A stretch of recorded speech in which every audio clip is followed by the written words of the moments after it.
हे मेघनाद, आज मैं तुझे वह बात बताने जा रहा हूं जिसे समझना हर राजकुल में जन्मे पुरुष के लिए आवश्यक है।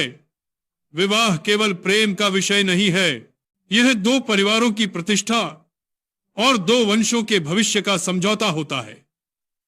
जब कोई पुरुष विवाह करता है तो वह अपने जीवन में एक ऐसी संगिनी लाता है जो हर क्षण उसके साथ खड़ी रहे, उसे समझे, उसे संभाले और उसके कुल का सम्मान बनाए रखे। इसलिए यह निर्णय अत्यंत विवेक से करना चाहिए। मनुष्य जन्म से चाहे कितना भी महान क्यों न हो, यदि वह ऐसे घर में विवाह करे जहां दारिद्र्य ने विचारों को सीमित कर दिया है, वहां अभाव और चिंता उसके साथ उसके घर में भी प्रवेश कर जाते हैं। गरीब का अर्थ केवल धन का अभाव नहीं है, बल्कि वह मानसिक स्थिति भी है जहां हर छोटी बात में संघर्ष हो, हर इच्छा पूरी होने से पहले बोझ की तरह दबने लगे। जब पत्नी ऐसे वातावरण में पली हो जहां हर दिन चिंता हो कि भोजन कहां से आएगा, वस्त्र कैसे मिलेंगे, तो उसका मन बचपन से ही अभाव की व्याकुलता से भरा होता है। विवाह के बाद पति पत्नी को एक दूसरे के साथ स्वाभाविक रूप से अपना मन साझा करना होता है, परंतु यदि पत्नी का मन हर समय अपने मायके की समस्याओं में उलझा रहे तो वह अपने नए घर की मर्यादा और शांति को पूर्ण मन से निभा नहीं पाएगी। वह अपने पति से अपेक्षा करेगी कि उसके मायके को हमेशा सहायता दी जाए। वह चाहेगी कि वह भी अपने पति की संपदा में बराबर की हिस्सेदार हो। वे अपेक्षाएं जो पहले प्रेम और स्नेह से जन्म लेती है, समय के साथ दबाव और तनाव में बदल सकती है। और जब किसी घर में अपेक्षा और तनाव बढ़े तो वहां कलह का जन्म होना निश्चित है। पति का मन दुखी होगा कि उसने विवाह में सुख और संतोष की अपेक्षा की थी, पर उसे निरंतर भार ही मिला।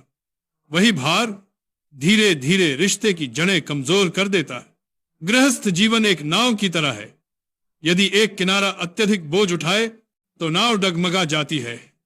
पति पत्नी तभी साथ में सुख को प्राप्त कर सकते हैं जब दोनों परिवार समान संतुलन में हो। सम्मान का आधार समानता में है। यदि पत्नी कम संपन्न घर से आती है तो समाज अक्सर ताना देता है, और यह ताने केवल पत्नी तक सीमित नहीं रहते, वे पति के गौरव को भी चोट पहुंचाते। एक राजकुमार के लिए यह चोट और भी बड़ी होती है। प्रतिष्ठा पर लगी ऐसी चोट समय के साथ मन में चुभन बनकर रह जाती है, और जब मन में चुभन रहे तो प्रेम और शांति दोनों कमजोर हो जाते हैं।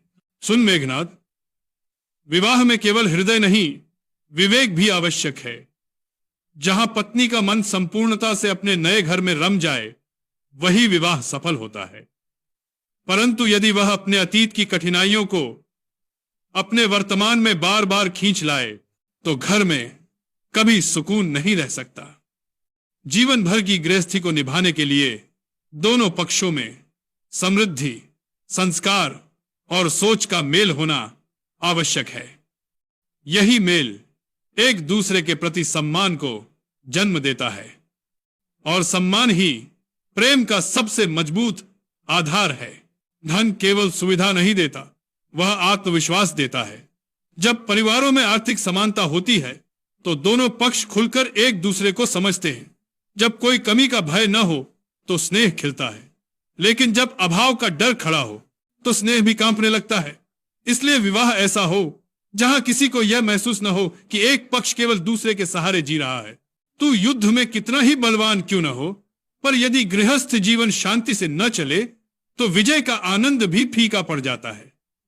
बाहर का शत्रु तलवार से हराया जा सकता है, लेकिन घर के भीतर की पीड़ा मन को तोड़ देती है, और मन टूटा तो वीरता का औचित्य भी क्या रह जाएगा। इसीलिए विवाह का निर्णय ऐसा होना चाहिए जो सुख और समृद्धि को बढ़ाए, न कि नई कठिनाइयों को जन्म दे। याद रख, विवाह भविष्य का निर्माण करता है। यदि भविष्य ही संघर्षों से भरा हो जाए तो राज्य और परिवार दोनों पर संकट आता है। इसलिए हे मेघनाद, अपनी संगिनी का चुनाव विवेक के साथ करना।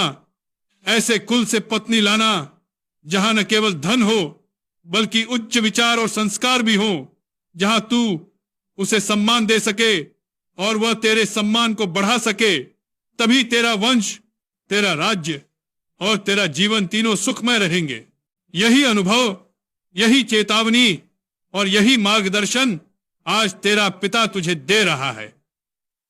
इसे हृदय में अंकित कर ले, क्योंकि आज का विवेक ही कल की शांति होता है।